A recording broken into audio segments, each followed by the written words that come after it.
9월 1일부터 예정된 DSR이 당초 예정된 2단계보다 더 강력한 규제가 시행될 전망입니다. 금융당국은 지난 2월 0.35%의 1단계 스트레스 금리를 부여했고 9월부터 0.75%의 2단계 가산금리를 추가할 예정입니다. 또 내년부턴 1.5%의 3단계 규제를 시행합니다.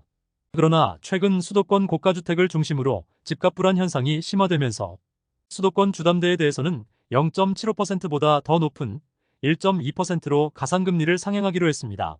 사실상 DSR 3단계에 준하는 충격이 예상되고 있으며 규제 강화로 매수세가 위축되고 무리해서 집을 산 영끌족들의 상황도 악화될 수 있습니다. 이번 조치로 전체 주담대 차주의 6.5%에 해당하는 사람들의 대출 한도가 감소할 전망이며 금융위는 특히 DSR 40% 수준 차주들의 한도 축소 영향이 예상된다고 밝혔습니다. 실제 소득 1억 원 차주는 대출 유형에 따라 수도권에서 최대 13% 대출 한도가 줄게 되며 기존의 변동금리로 6억 5,800만 원까지 가능하던 대출이 5억 7,400만 원으로 감소합니다. 또 그동안 DSR에서 예외로 두던 전세대출과 정책대출 등에 대해서도 9월부터는 DSR을 산출하도록 은행권에 지시했습니다. 사실상 전세대출도 본격적인 대출관리 사전 작업을 시작하는 것으로 부동산 시장 전반에 대한 강력한 수요 억제 정책이 나오고 있습니다. 최근 KDI가 한국은행이 금리 인하 타이밍을 놓쳤다는 의견을 내놨습니다. 정치권 등에서 한국은행이 금리 인하를 서둘러야 한다는 압박이 커지는 상황에서 국책연구기관에서도 금리 인하 필요성을 강조하고 있습니다. 금융권에 따르면 한국개발연구원이 올해 국내 경제성장률 전망치를 2.5%로 예상했습니다. 기존에 나온 전망치 대비 3개월 만에 0.1% 낮아졌으며 고금리 기조로 민간 소비가 부진한 모습이 이어지면서 성장률을 하향 조정했습니다. 성장률 하락의 주요 근거는 민간 부채가 갈수록 누적되는 상황에서 고금리 기조가 장기화될 경우 가계 소비 여력 등이 제약을 받고 결과적으로 내수의 하방 압력이 커질 수 있는 점을 들었습니다. 한 발 더 나아가 한국은행이 금리 인하 시기를 놓쳤다고 지목했습니다. KDI 경제전망실장은 민간 소비 전망의 하향은 금리 인하가 예상보다 더 지연됐기 때문이라며 금융 안정이 강조되다 보니 금리 조정이 늦어지고 있다고 밝혔습니다. 또 지난 5월 금통위 당시부터 기준금리를 점진적으로 조정하는 게 좋겠다는 의견을 냈고 이미 그 시점이 지났기 때문에 언제 기준금리를 조정하더라도 경제 상황에 어긋나지 않는다고 했습니다. 금리 인하에 대한 압박으로 한국은행은 불편한 심기가 커지고 있습니다. KDI의 금리 인하 요구에 대해서 한국은행 관계자는 당초 연간 전망치를 하는보다 높은 2.6%로 전망한 상황에서 최근 들어 소폭 내리면서 애꿎은 한국은행만 물고 늘어지고 있다고 지적했습니다. 현재 시장에서는 고금리를 버티지 못하고 경매로 넘어가는 영끌주택이 급증하고 있습니다. 지난달 이미 경매로 넘어간 경매 신청이 13,631건으로 집계됐고 해당 수치는 2013년 7월 이후 11년 만에 최대치입니다. 이미 경매는 부동산을 담보로 돈을 빌린 채무자가 원금이나 이자를 갚지 못한 경우로 은행 등 채권자가 대출금을 회수하기 위해서 부동산을 경매로 넘기는 것입니다. 경매로 넘어가는 집들은 아파트 등 집합 건물이 5,484건으로 가장 많고 지역별로는 경기도가 1,639건으로 최대치를 기록하고 있습니다.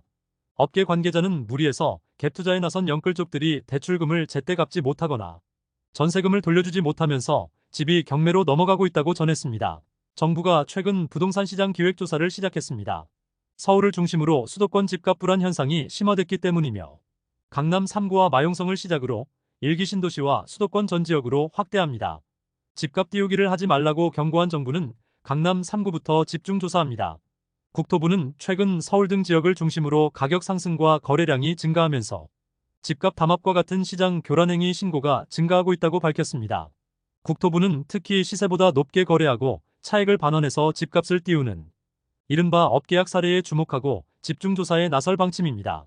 현장 점검반에는 국토부와 금융위원회, 국세청과 금감원 등이 참여하며 올해 수도권 주택거래 전체를 대상으로 내년 4월까지 기획조사를 진행할 예정입니다.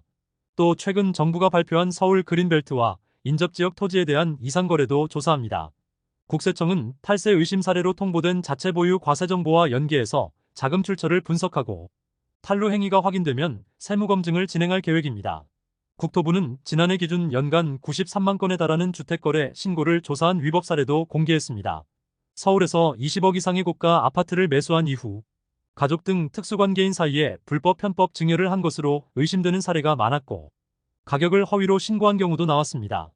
또한 매수인은 법인의 기업 대출 자금을 활용해서 자기 돈 한 푼도 들이지 않고 집을 구입했습니다.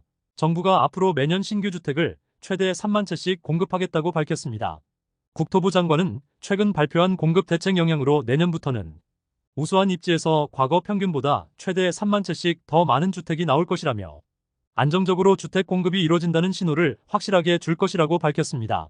최근의 집값 상승은 서울 등에서 똘똘한 한 채만 오르고 있고 시장에서 전반적으로 가격이 오르는 상황이 아니라고 진단했습니다.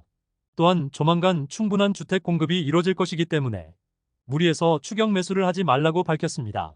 전국적으로 아파트 거래량이 증가하고 서울 노도강도 팔리는 상황에서 무주택 실수요자들에게 패닉바잉 하지 말라는 메시지를 전달하고 있습니다.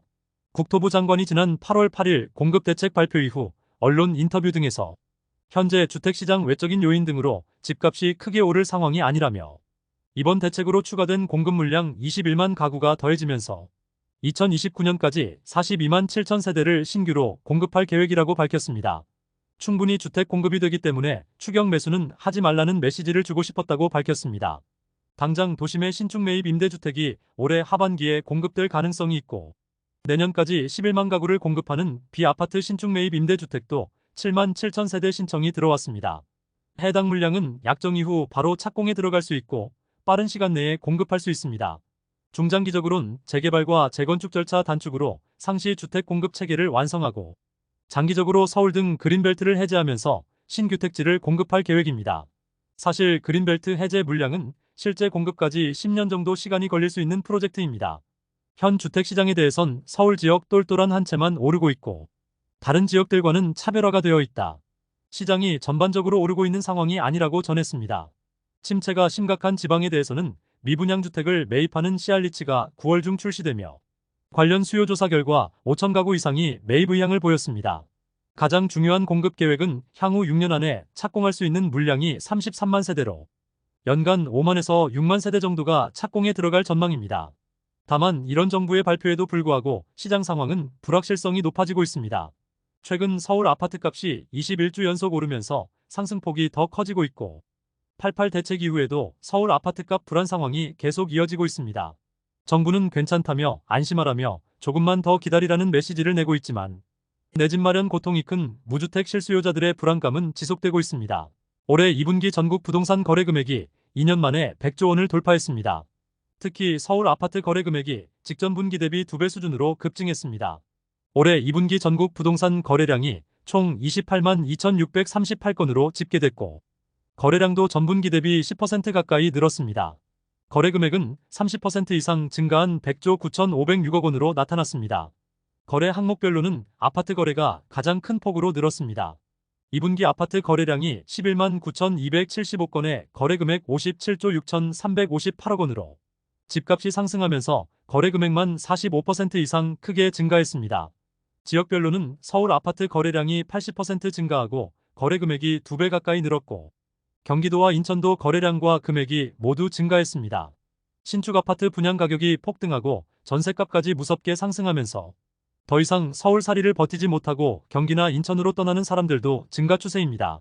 주택도시보증공사에서 서울 민간 아파트 분양 가격이 3.3제곱미터당 4,190만 원을 기록했고 서울 아파트 전세 가격도 3.3제곱미터당 1,949만 원 수준입니다.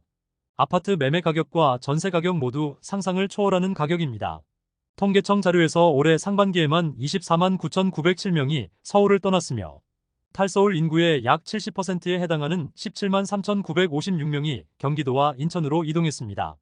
부동산 시장 관계자는 서울 아파트 가격이 오르면서 가격 부담이 커졌기 때문에 경기와 인천 등으로 이동하는 탈서울 현상이 더 심화될 것으로 전망했습니다. 지금까지 잼스톤TV였습니다. 오늘 영상 도움되셨으면 구독과 좋아요 부탁드립니다. 시청해주셔서 감사합니다.